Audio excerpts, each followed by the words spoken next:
Satu, dua, tiga. Assalamualaikum. Waalaikumsalam warahmatullahi wabarakatuh. Oke, apa kabar semuanya? Baik. Oke, sebelum kita melakukan kegiatan belajar mengajar, alangkah baiknya kita berdoa terlebih dahulu menurut agama dan ajarannya masing-masing. Berdoa dimulai.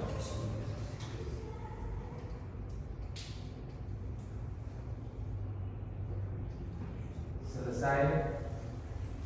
Oke, sebelum kita KBR, kita akan absen terlebih dahulu ya.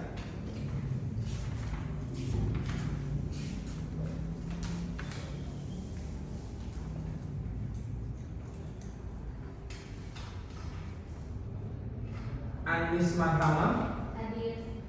Atala, Hadir. Azahra, Hadir. Azahra Maharani, Hadir. Bagas, Tidak. hadir, Cynthia, Hadir. Danielius, Daniel Yusadi, Della Desvita, Hadir. Fadila, Herman, Julia Cahya Putri, Zemir Zazab Nur. Jadi ada yang nggak masuk ya? Ya. Oke. Nah, jadi minggu ini di pertemuan yang ke-11. Nah, di sini tentang hukum tata negara, yaitu mata kuliahnya pertemuan ke-11, yaitu tentang demokrasi. Nah, ya. Demokrasi, ada yang tahu nggak demokrasi itu apa? Ada yang tahu demokrasi itu apa? Demokrasi, Imam, kira-kira demokrasi seperti apa, Imam? Demokrasi itu adalah kedaulatan yang berada di tangan rakyat. Kedaulatan berada di tangan rakyat. Nah, jadi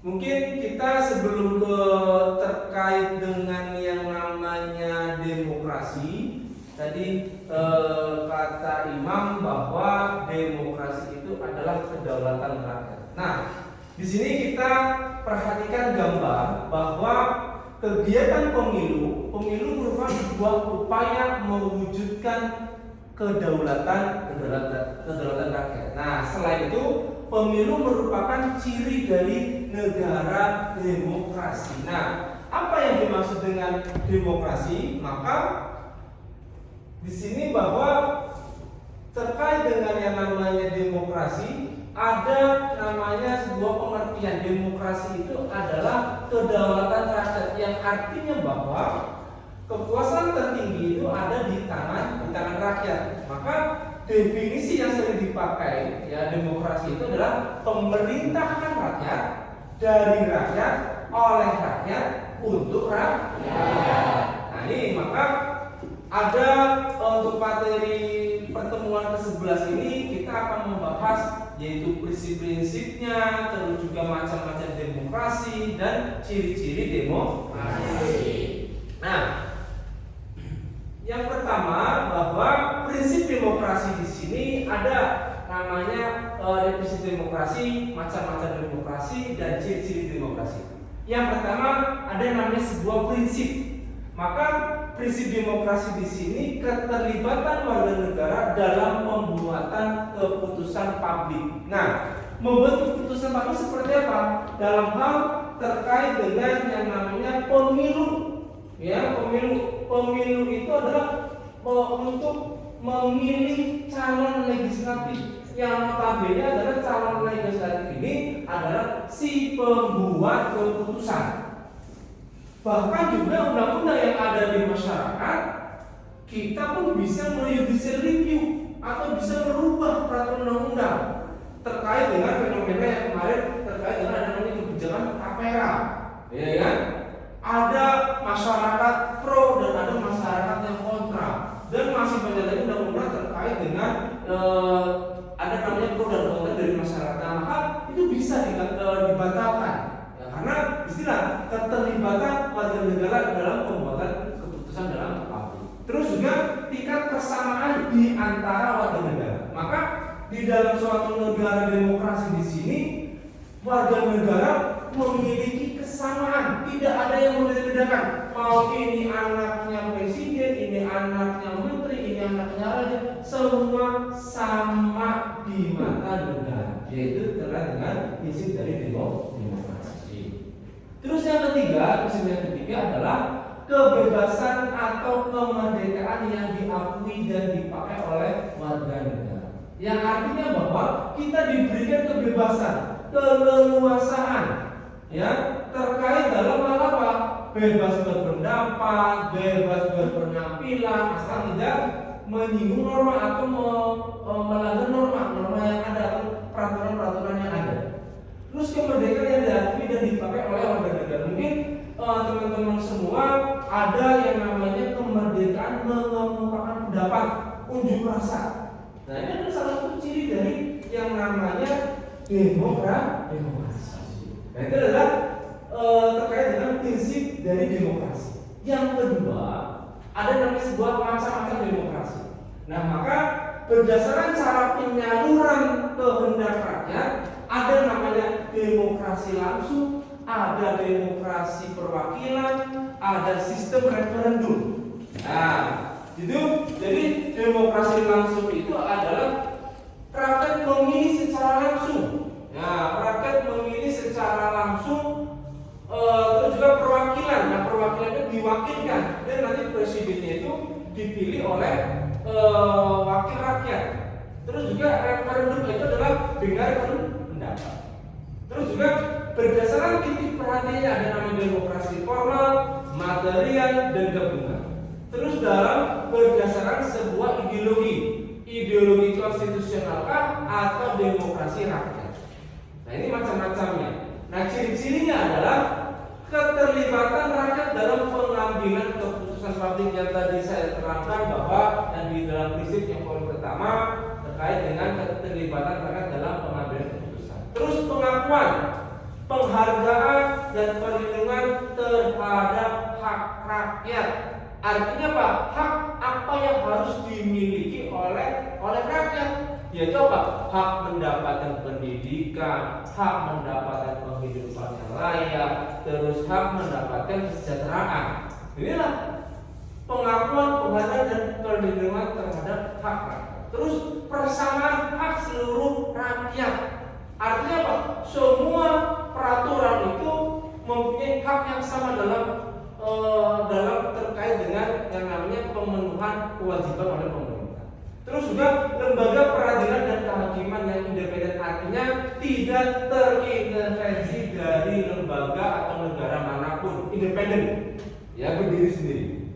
Terus juga kebebasan pers, pemilu yang jujur dan adil, yang sesuai dengan moto pemilu itu adalah luber jurdil, ya, luber jurdil, langsung, umum, bebas, rahasia, jujur dan adil. Nah, istilah maka pemilu yang jujur dan adil, tidak ada yang namanya black campaign, tidak ada namanya money politik, tidak ada namanya politik identitas. Nah, disinilah maka pemilu itu harus jujur dan adil. Terus pengakuan terhadap perbedaan, karena kita masyarakatnya kita itu adalah masyarakat yang heterogen atau memiliki suku, agama dan ras yang banyak, maka pengakuan dalam perbedaan itu toleransi umat berbeda. Nah, yang selanjutnya, nah ada sistem demokrasi Pancasila. Nah, inilah yang diterapkan di Indonesia. Sistem demokrasi Pancasila, prinsip demokrasi Pancasila, ciri-ciri demokrasi Pancasila, dan asas-asas demokrasi Pancasila. Nah, disinilah prinsip demokrasi Pancasila pada dasarnya di sini adalah nilai-nilai Pancasila. Mengapa? Ya, nah disinilah lagu terkait dengan Garuda Pancasila. Ya mungkin pernah mendengar ya, Garuda Pancasila. Nah, itu ya. Mungkin suara saya agak sedikit merdu sekali ya kan, maka saya nggak menyanyikan ya. Ya mungkin ayo maju maju. Nah, inilah terkait dengan di sini kan kita menyanyikan dari Garuda Pancasila, artinya Pancasila itu adalah sebagai sebuah ideologi kita. Nah, ideologi kita dalam bernegara. Terus juga terkait dengan prinsip-prinsip. Nah, ini prinsip-prinsip demokrasi. Demokrasi yang berketuhanan yang Maha Esa. Ya, artinya bahwa kita pengakuan terhadap Tuhan. Nah, di sini tidak ada yang ateis kan? Ya, nggak ada ya. Ini beragama semua ya. Nah, ada juga demokrasi dengan kecerdasan. Ya, artinya cerdas dalam bertanggung jawab, tidak tidak terkait dengan yang namanya melanggar hak-hak orang, mengorbankan hak-hak orang demi hak kita terpenuhi, itu tidak. Maka bila demokrasi dengan kecerdasan. Contohnya, Pak, dalam hal ini unjuk rasa seperti apa, Pak? Unjuk rasa yang baik dan benar. Ya, unjuk rasa ya tidak anarkis, tidak membakar ban, ya, tidak menghina khususnya. Nah, ini maka demokrasi dengan kecerdasan. Terus berkedaulatan rakyat. Rakyat memiliki kekuatan penuh. Nah, kekuatan penuh bahwa rakyat itu adalah yang berkuasa, dalam hal ini mempunyai kedaulatan rakyat.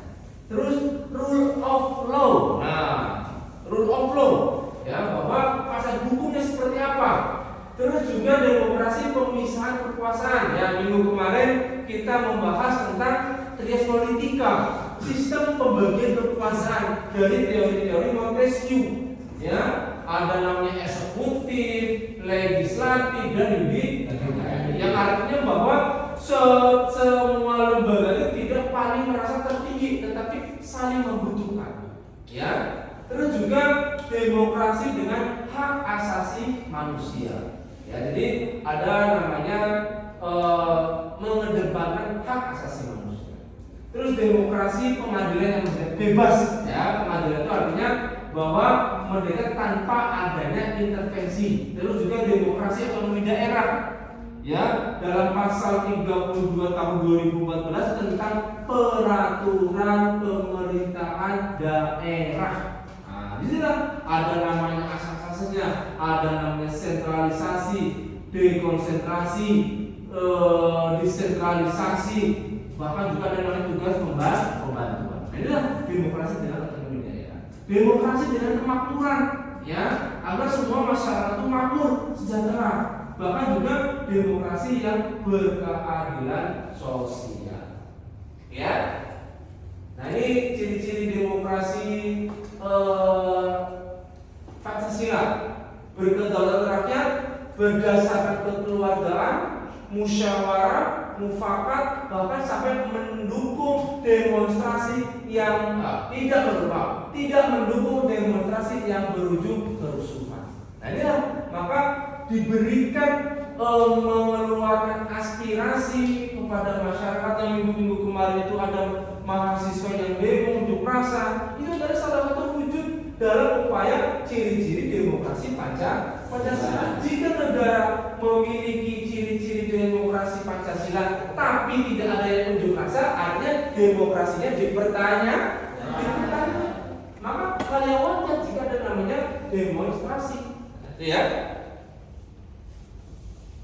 Nah, ini adalah asas-asas demokrasi Pancasila, asas kerakyatan, asas musyawarah, bahkan juga fungsi demokrasi Pancasila. Nah, oke, ada yang mau ditanyakan kira-kira? Silakan, ada yang mau tanya? Oh, silakan. Nama siapa? Cynthia Maharani yang bertanya, dalam pembukaan Undang-Undang Dasar, demokrasi dijelaskan permusyawaratan yang dipimpin oleh hikmat, kebijaksanaan dalam permusyawaratan dan perwakilan. Artinya secara indirect, kenapa kita tetap menjalankan demokrasi padahal Undang-Undang Dasar sebagai sumber hukum? Nah, berarti kita mengacu kepada terkait dengan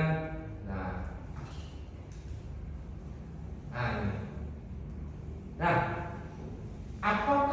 negara Indonesia di sini demokrasi langsung atau perwakilan? Oke, ini pertanyaan sangat bagus. Oke, ada yang mau menjawab kira-kira terkait dengan pemahaman tadi yang disampaikan oleh saudari mahasiswa? Kira-kira? Oke, silakan. Baik, saya Imam Pratama Kurniawan ingin menanggapi pertanyaan apakah demokrasi itu dapat dijalankan secara direct atau langsung, padahal undang-undang itu menjelaskan demokrasi itu dijalankan permusyawaratan yang dipimpin oleh kebijaksanaan dalam permusyawaratan program. Artinya ini kan secara indirect. Tapi karena kita di Indonesia ini ada kasus penting yaitu peristiwa reformasi di tahun 1998, maka adanya perubahan sistem hukum karena urgensi.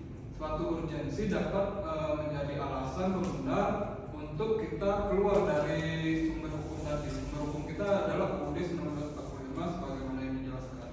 Karena adanya urgensi ini dan dirasa secara indirect banyak halangan atau banyak permasalahan, maka kita boleh menggunakan secara direct atau secara langsung. Dan ini juga diterapkan di beberapa negara di dunia, di mana hampir rata-rata negara di dunia menerapkan demokrasi secara direct atau langsung.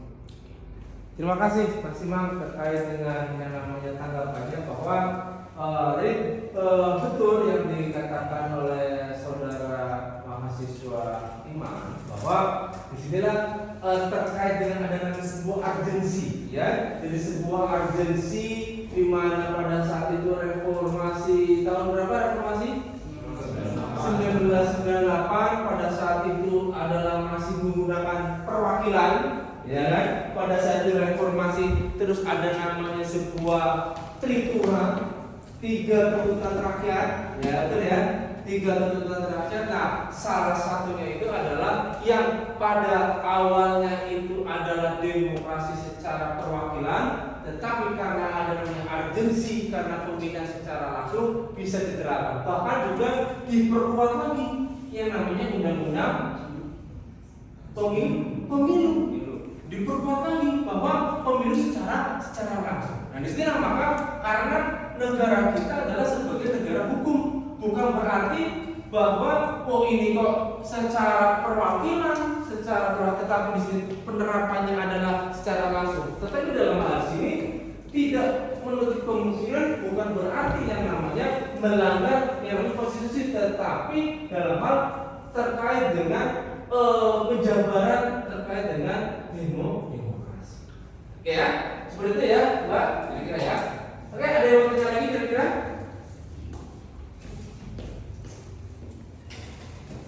Cukup? Oke, silakan. Perkenalkan, saya Muhammad Fikri Ramadan. Saya ingin bertanya, apakah demokrasi telah dijalankan dengan benar? Bagaimana pendapat Bapak? Oke. Apakah demokrasi kita saat ini bagus atau tidak? Nah, begitu ya. Apa sudah berjalan atau tidak? Mungkin itu bertanya pendapat saya. Oke. Kalau pendapat mahasiswa, kira-kira seperti apa demokrasi? Demokrasi kita menurut Mas bagaimana? Sudah berjalan baik atau belum baik atau tidak baik? Sudah berjalan dengan baik. Banyak demokrasi kita sudah berjalan baik atau belum baik? Sudah baik. Buktinya? Buktinya apa? Telah melakukan pemilu, Pak. Pemilu jujur dan adil, kan begitu?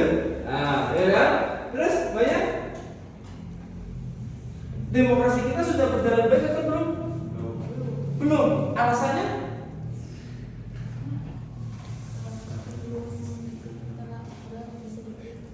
Oh, tidak bisa dikritik. Nah, boleh. Bahwa artinya bahwa gini. Pertama, kalau aja menurut pendapat teman-teman mahasiswa semua, maka gini. Menurut pendapat saya adalah demokrasi kita sudah berjalan atau belum? Sudah.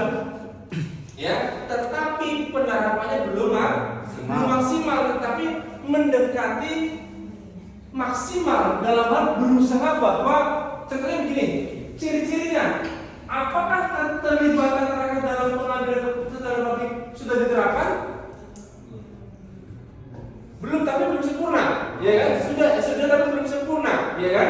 Terus pengakuan, penghargaan, perlindungan terhadap hak rakyat. Sudah, tapi ada yang belum. Masih banyaknya fakir, miskin, gelandangan. Terus masih juga anak-anak sekolah yang putus sekolah. Padahal disinilah hak kewajiban negara untuk memenuhi hak rakyat, mendapatkan pendidikan, mendapatkan kesejahteraan, mendapatkan keamanan. Ya mungkin dalam hal ini kita sebagai masyarakat kita mempunyai kewajiban untuk merasa dilindungi. Perempuan-perempuan ini kira-kira rawan nggak kalau di tengah malam berjalan? Rawan. Artinya apa? Tidak ada perlindungan keamanan. Harus negara memberikan hak kepada rasa aman. Ya, rasa aman 24 jam. Tidak ada namanya pelecehan, tidak ada namanya pencurian, tidak ada perang. Tapi sampai saat ini sudah terlaksana. Ya sudah terlaksana. Maka ada namanya sebuah pihak keamanan, ada patroli, ya. Terus juga ada terkait dengan ada namanya pembubaran geng-geng motor yang meresahkan, gitu kan? Nanti lah pengakuan penghargaan. Terus juga persamaan hak seluruh rakyat, semua sama, walaupun masih ada kasus-kasus terkait yang sampai sekarang belum selesai. Nah, lembaga peradilan independen sudah independen peradilan sudah, tetapi ada juga yang hakim-hakim yang operasi tangkap tangan juga. Artinya apa? Ya ada beberapa yang independen, ada juga beberapa. Nah, kebebasan pers juga sama. Kebebasan pers kenapa? Sama sekarang apa? Banyak wartawan memberikan informasi. Ya baik itu informasi hoax, sangat bebasnya ada hoax pun juga disebarkan. Nah, di sana maka diberikan kebebasan. Justru ada yang pada masa itu kebebasan pers itu tidak diperbolehkan. Mengkritik pemerintahan nggak boleh, mengkritik kebijakan pejabat nggak boleh. Sekarang apa? Sekarang dibebaskan. Ya, mau mengkritik apa saja pun diperbolehkan. Tapi mengkritik ya, bukan menghina. Pemilu. Nah, bahkan saya mau tahu itu adalah dari yang Luber dan Jufri. Terus pengakuan terhadap perbedaan. Oke, itu ya Mas ya. Kira-kira ya tadi jawabannya ya. Oke.